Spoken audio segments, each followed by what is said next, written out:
There was a man who traveled a lot for work. He'd been out on the road visiting clients for about 2 weeks, and he hadn't heard anything from his wife or any of his neighbors in all that time. But there wasn't anything unusual about that. He lived in a small town, North Georgia. Internet wasn't real reliable out there, and his house was so far out from town that the only place you could even get a phone signal was on the northeast corner of the back porch between about 3 and 4 o'clock in the afternoon. So he was used to not hearing news while he was out of town. But he was curious as to what had been going on. And so as he drove back into town, he pulled over to the one store there to get some gas and pick up a couple of things they probably needed at home. He saw one of his neighbors and shouted hello. The fellow waved.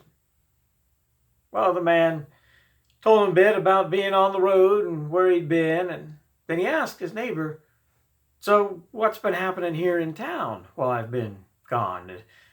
What's the news?" The neighbor thought for a moment, said, "Well, there ain't really any news.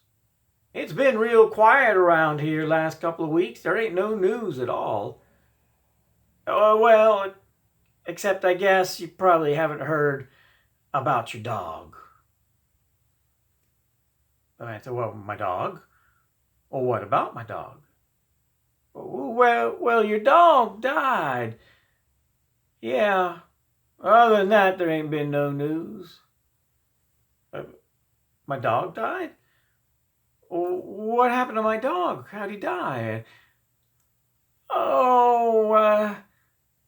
Well, we figure it's probably from eating the rotten horse flesh." "Yeah, well, rotten horse flesh? Where did he get that?" Well, it was from your horse." Wait, my horse died?" "Yep, sure did." "Well, how did my horse die?" "Well, it was probably inhaling all the smoke from the fire." The fire? Oh, what fire? What burned?" "Oh, yeah, well, that'd be your barn.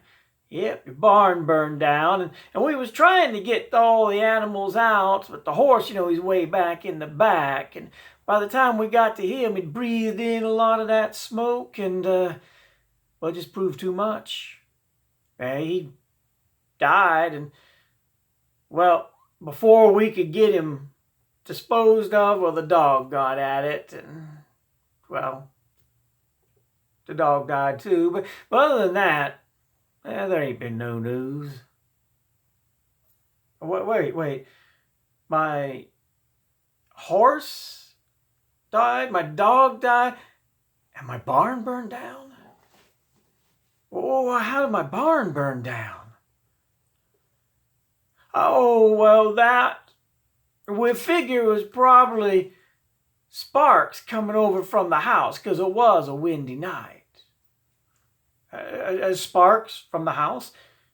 You mean my house was on fire?" "Oh, yeah, your house burned down." Well, my house burned down. My dog died. My horse died. My barn burned down, and my house burned down. How did my house burn down? What happened? Oh, well, like I said, it was a windy night, and we figured the wind must have blowed the curtains into some of the candles. Candles? Why were there candles?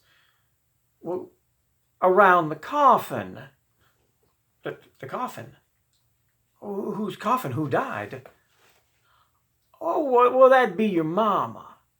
Yeah, your mama died, and so we had it laid out in the coffins for folks to come and visit in, and there was candles laid out all around that make it nice and pretty. And the windows was open. Like I said, it's a windy night, probably blew some of them lace curtains you had into the candle flames and they caught. So my dog died. My horse died. My barn burned down. My house burned down. My mama died? Yeah. But other than that, there ain't been no news. But why did my mama die? What happened? Oh, well, we figure it was probably the shock that killed her. Shock? Oh, what shock? Well, from the news. What news? What happened? Oh, about your wife. My wife. Well, what about my wife? Well, just about 2 days after you left on your trip, she ran off with your best friend and they ain't been seen since. Wait. So let me get this straight. You're telling me my dog died. My horse died. My barn burned down. My house burned down. My mama died. And my wife ran off with my best friend. Yep. But other than that, there ain't been no news at all.